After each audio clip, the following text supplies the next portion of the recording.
Hi, welcome back to a Slice of Wellbeing Pie. I just pulled this out of the oven. This is the strawberry rhubarb pie that I told you I was going to make yesterday. I actually, truth be told, made it today so I could share it. Looks like we might have a little glare over here. Well, that'll go down once the sun goes down. You are here for a Slice of Wellbeing Pie. It's our second day broadcasting live via YouTube. My name's Ashley David. I'm your host, and A Slice of Wellbeing Pie is brought to you by Exquisite Knowing. Because the light is doing weird things, I am going to do something about that before we progress, so hang on just a sec.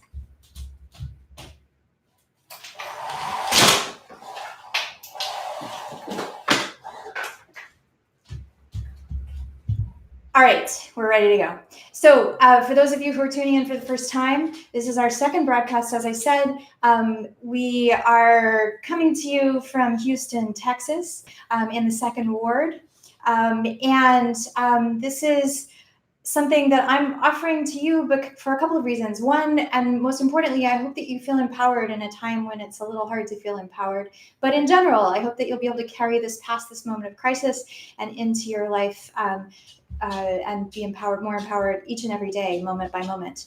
And second, because we talked a little bit, we'll do a little review. We talked a little bit yesterday about how a stool needs 3 legs to be stable, and a triangle is also a stable shape for the same reason it's got 3. And there are 3 sort of fundamentals of what we basically need as adults, at least Western adults, US adults, tend to need to feel 3 things in order to kind of be basically okay. One is a sense of control. One's a sense of purpose. That for me, that also translates into a relevance. And the other is a sense of familiarity, a routine. And because of what's going on in the world right now, all 3 of those things are out the door for almost all of us. I can't imagine that anything is the same as it was 2 months ago for a lot of people, or even 2 days ago. So I'm offering this because it helps me establish a routine in my own life. It helps me establish familiarity. It helps me reach out and feel connected to people. I'm offering things I've been working on for decades now to you. So just like Mr. Rogers does, we did this yesterday. We're going to dress the part. We're making a little well-being pie today. So I'm going to put on my apron, which, as I mentioned yesterday, if the camera adds, I'll give the same joke. How's that? If the camera adds 10 pounds, then this apron adds like 400. Yesterday it was 30, but it's getting more and more. But it makes me feel like I'm here and ready for the job. So we've got the pie. The puppy dog is down here. We're not going to be here very long today because the puppy dog needs a walk, and I know you have many things to do. But we'll cover just a little bit, a slice or a bite of well-being pie, so that you can feel just a little bit more empowered and have a couple more tools in your toolbox to weather this crazy time. We do have a live chat option, and so you're welcome to do that. This video will go onto the channel, which is called it's called Wellbeing Pie by Exquisite Knowing. It'll be archived there, and you can add comments there. You can share and subscribe and all those great things. So welcome. I'm really glad you're here. I wish we could be in person and I could hand you a slice of that pie, but in lieu, I'm going to eat it and think of you when this is all said and done today. So, review. We already talked about the triangle here, the sort of basic things we need to feel okay-ish. And then we also introduced KASE yesterday. So Exquisite Knowing is a system. It's many things, and I'll use that phrase interchangeably, which may sound a little confusing at first, but just bear with me and roll with it and pick up what you pick up. But it's a system, but within the system, there's a process, and that process is called KASE. And KASE stands for know it, apply it, sustain it, explore. And Exquisite Knowing is your superpower, because especially in times of crisis, we tend to go into our lizard brain and we don't use all that we have at our disposal as humans. As humans, we have a lot of superpowers because we have this really big brain. And so we can choose not to be guided by our basest instincts or impulses, but to really reason through things and be creative and come up with awesome solutions. It's very hard to do that when we're in a crisis moment because everything starts to shut down and we go into that fight or flight mode. So we're going to recognize that that's where we are right now. We're going to know that. And we're going to apply that by saying, but maybe we can carve out a little moment of micro empowerment. So the why of what we're doing this, and I mentioned there's this guy, Simon Sinek, who has a thing called the golden circle, and he says start with why, not with what, but with why, and then move out to how, and then move out to what.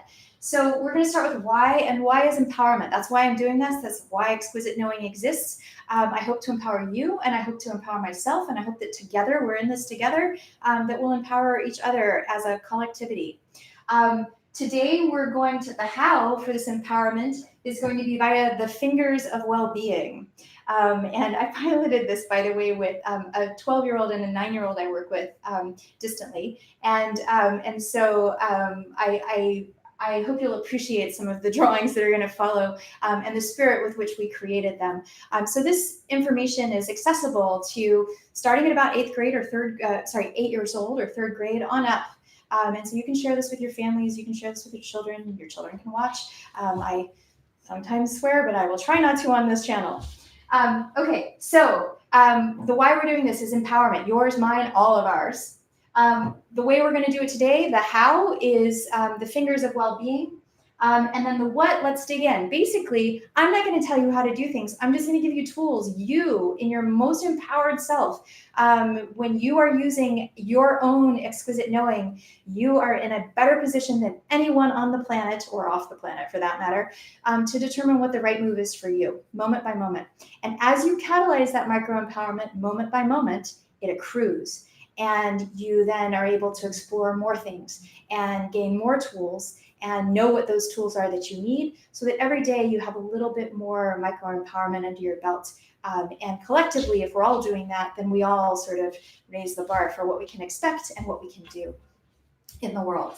Okay, so let's get rid of that, and we'll go with the triangle that we started with yesterday. So the basic thing, let's think of it like the palm of your hand. And so here we have the palm of your hand. It's the triangle. And this is the triangle that has to do with a little bit of control, a little bit of purpose or relevance, and then familiarity or routine. Now, the palm of your hand can do many things. It can tap or push or hold. It's a great thing. But look at the rest of your hand. If you put it together with the fingers, you have all kinds of awesome things. And because we have this opposable thumb, we've got even more going on, not just fingers. So we're going to use this metaphor of the Fingers of Wellbeing. And I'm going to draw a hand here. This is our palm. We're going to add some fingers.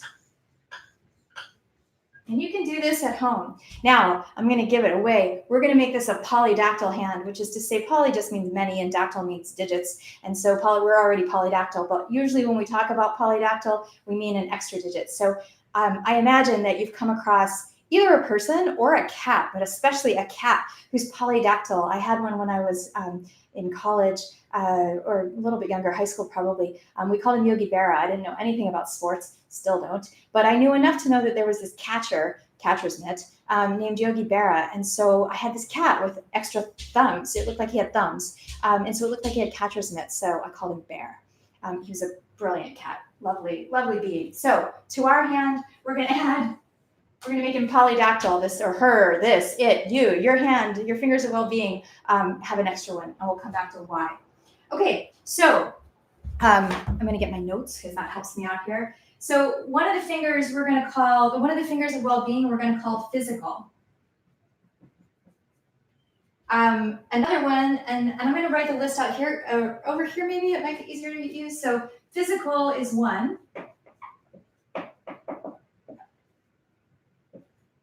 Emotional is another. Social is another. Intellectual. And spiritual.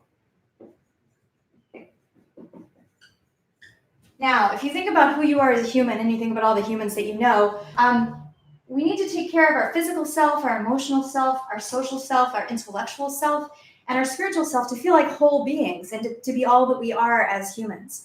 And if we neglect some of these, then we start to feel a little lopsided, and we might still accomplish great things, but we can't be fully well. So The Fingers of Wellbeing are 5, and we have 5 that are kind of standard. Now, because Exquisite Knowing is all about you and all about what you see and experience in the world and how you want to live and be in the world so that you are your most authentic and most empowered self, moment by moment and every moment as those moments of empowerment accrue, we've given this model an extra finger for you to name for the thing that is most important to you. That is another part of you. It's the 6th part. And you can use your sort of 6th sense or your intuition to figure out what that is. But first, let's flesh it out a little bit. So there are sort of 3 levels, and I'm going to erase the hand. We'll come back to it, but I want to give us some space here. So each of these has 3 parts to it, and there's sort of 3 levels. And the 3 levels, this one too, the 3 levels have to do with just barely getting by, and then a kind of healthy, and then there's kind of another level. So for physical, we can talk about survival. Then we can talk about being healthy. And then we can talk about sort of athlete level physical. Okay. For emotional, we can talk about, yeah, I'm okay. And many of us are probably in the, I'm okay, maybe right now. I hope that isn't where you are. I hope you're in a better place than that, but that's doing pretty good right now. Emotional also, content. It's like, yeah, I'm at peace. It's all good. I'm content. And then for next level, I want to say balanced. And that's an emotional level where in this model, you feel content, you feel okay, you have ups and downs and lows, and you have a broad spectrum of emotional experience, and all of that's okay, and you're able to manage that and observe it and participate in your life as a fully emotional being. That's kind of hard to do in the West because we have a narrowly circumscribed bandwidth for what's okay on the emotional spectrum. You've heard the saying, it's very sexist, but women are so emotional. That's because women are given more bandwidth in the West. But in other parts of the world where I've lived, outside the US, I find that people have much more room to be their full emotional selves in a balanced way that's actually very healthy, and it's part of being human. It's really validating. I find, for example, when I live in Warsaw, where it's okay when someone you don't know says, "How are you?" to actually give them a real answer. I find that very validating. I've had some strangers tell me strange stories when I did the American, "Are you okay?" or how are you? Meaning hi, and they came back with a long story. But anyway, for another day. Okay, for social, we're gonna say that the social, we can have acquaintances.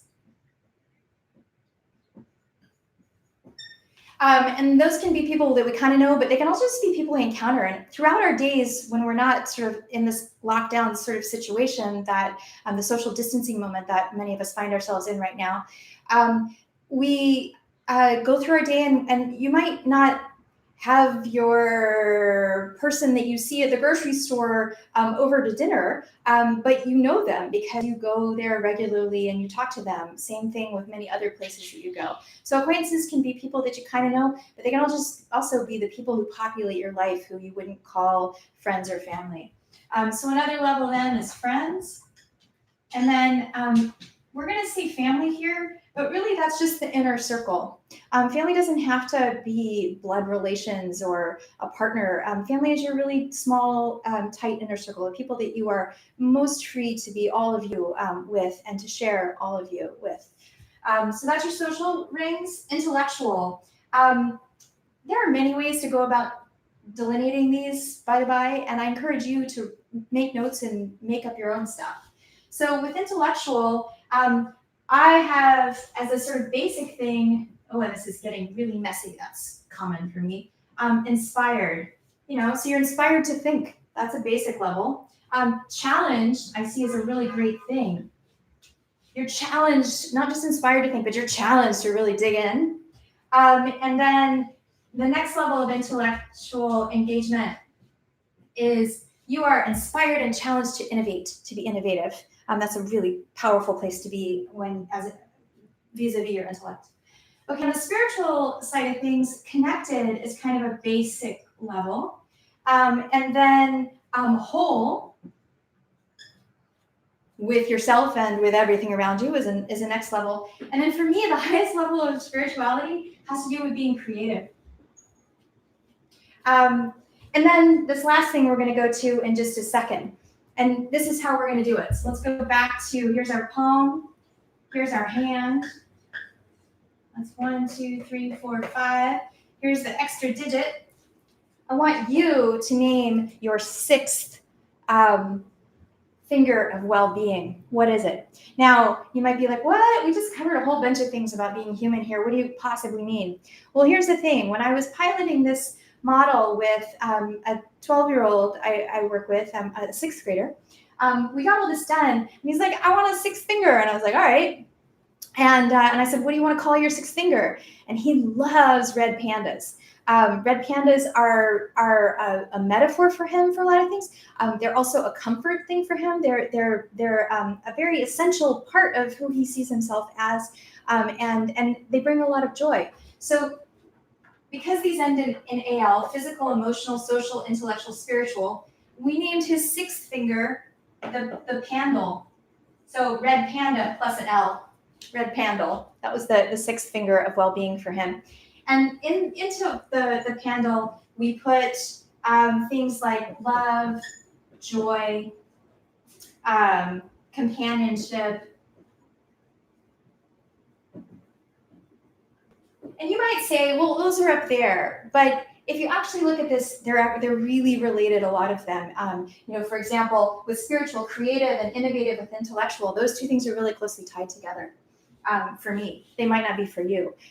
But in this case, you might, in your red Pandal, put something like respect or loyalty, qualities that are really important to who you are and how you think of your own well-being. So here's what I encourage. I'm going to check our time, see how we're doing, because I'm trying to keep these snippets slice or bite, and we're about done.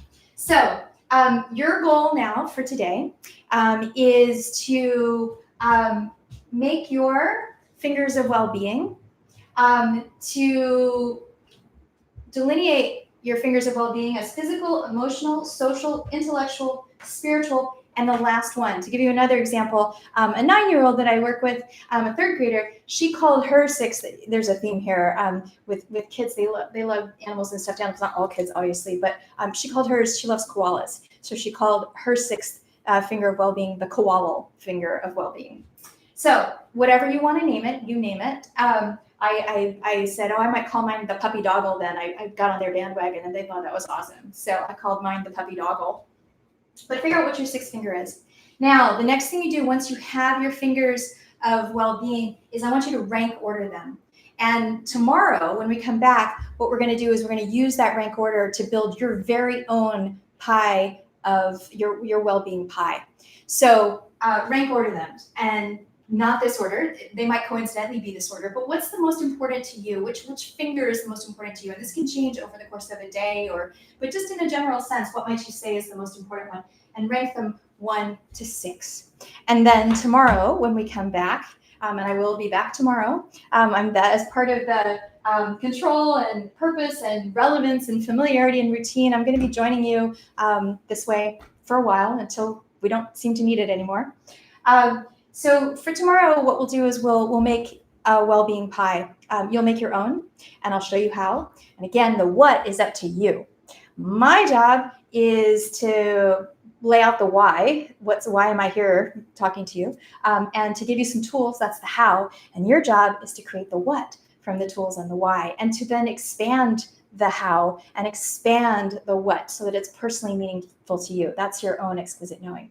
So this has been a Slice of Wellbeing Pie, brought to you by Exquisite Knowing. My name is Ashley David. I'm your host, and I'll see you tomorrow. I'm going to grab my pie and go have a bite and then take the puppy doggle for a nice walk. All right, we'll see y'all tomorrow. Take care and be well. Oh, I'm going to figure out how to turn this off faster next time.